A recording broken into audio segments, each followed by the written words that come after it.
So in your last few videos, you've learned about calculating percent composition and determining empirical formulas. So we're kind of going to put those two ideas together, that we're actually going to be using percent composition data to determine an empirical formula for a compound.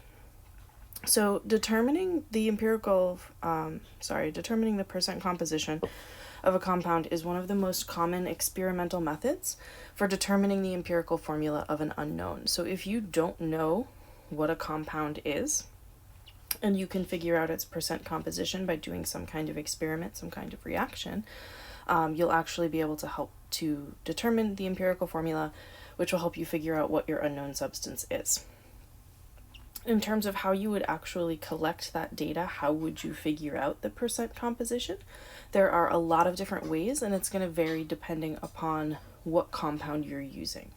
And exactly how it will be easiest to collect that data.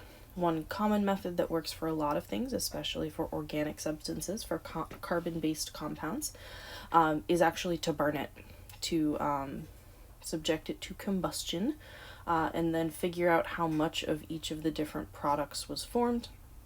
And that will allow you to calculate the percent by mass of each element in the compound, which will allow you to determine the empirical formula. So we're going to learn how to do this just by walking through an example together.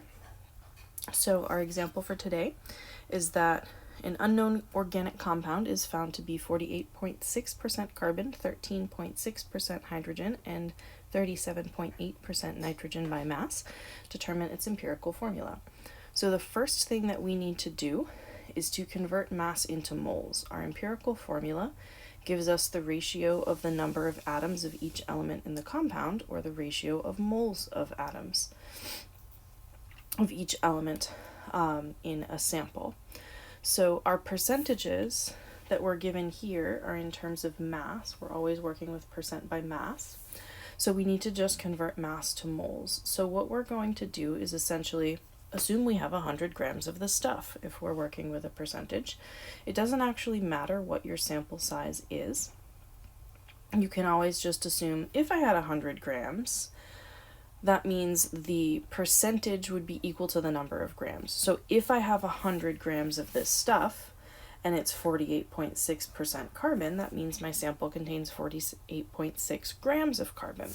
So that's the easiest way to do this. Again, it doesn't really matter. You don't even have to work in percentage technically. You may have a 2-gram sample of some unknown and figure out that it's 1 gram carbon. That's 50%, but you could also just use the 1 gram. All you need is some kind of mass. So here we're going to treat the percentages as the same as our mass.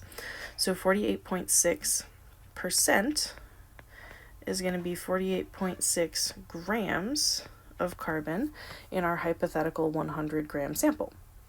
So we're converting to moles, which means we need the molar mass of carbon, which is 12.01 grams of carbon is equal to 1 mole of carbon. So if we do that out, we find that that sample contains 4.05 moles of carbon. And we're going to do just exactly the same thing for hydrogen and nitrogen as well. So for hydrogen, we're told that we have 13.6%, that's not what I wanted to write, percent hydrogen. So in our hypothetical 100 gram sample, that would be 13.6 grams. And to convert to moles, we'll use the molar mass of hydrogen, which is 1.008 grams in 1 mole, which will get us 13.49 moles of hydrogen in that sample. And then last but not least, nitrogen was 37.8% by mass in the compound, so 37.8 grams of nitrogen, and convert to moles using the molar mass of 14.01. Gets us 2.7 moles of nitrogen in that sample. So we've figured out how many moles of each element is present in a 100-gram sample. And this is what we're going to use to find the mole ratio that gives us our empirical formula. So these are the numbers of moles that we just figured out up above. So to determine the ratio, we want to look for which one of these is the smallest. So in this case, it's the nitrogen. And we're going to divide this smallest number into all of the other ones. So we're going to do moles of carbon divided by moles of nitrogen, and we're going to do moles of hydrogen divided by moles of nitrogen.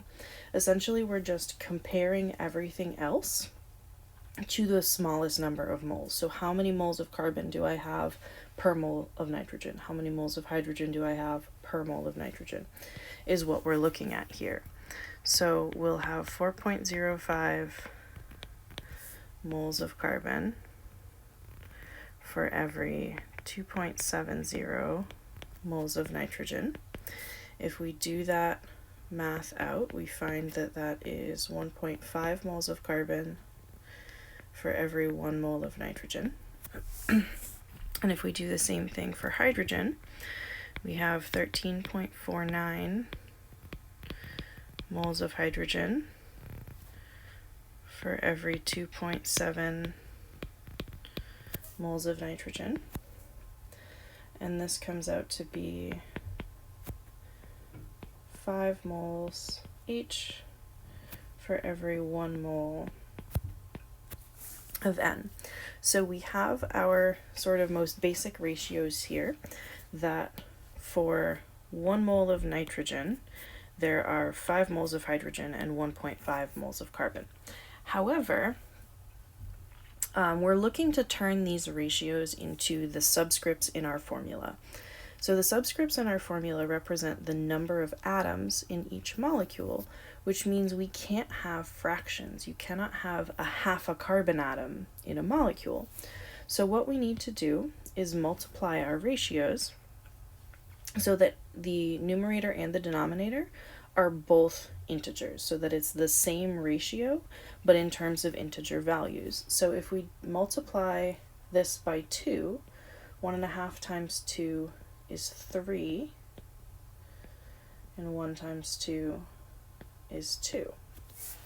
So we now have, instead of 1.5 to 1, a 3 to 2 ratio. Mathematically, those are the same, but in chemistry, we need to have integer numbers of atoms. We can't have a fraction of an atom in our molecule, so we need to do this conversion.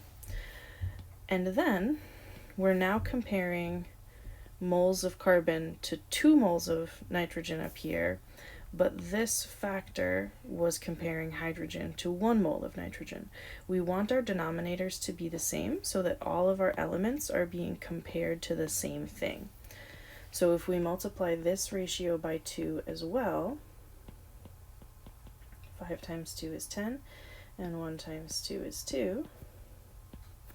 Now we're comparing everything to the same factor. We're comparing hydrogen and nitrogen against 2 moles of nitrogen in both cases. So we can see that for every 2 moles of nitrogen, there are 3 moles of carbon, and for those same 2 moles of nitrogen, there are 10 moles of hydrogen. So these ratios this ratio is what's going to turn into our subscripts. So we have 3 moles carbon to 10 moles hydrogen to 2 moles nitrogen. We essentially want everything just being compared to each other. And then our last step is just to write the formula, that these numbers from our ratio, sort of a 3-part ratio in this case, are going to just become our subscripts. So that means we have 3 carbons, 10 hydrogens, and 2 nitrogen atoms in this formula. So this is our empirical formula for this substance.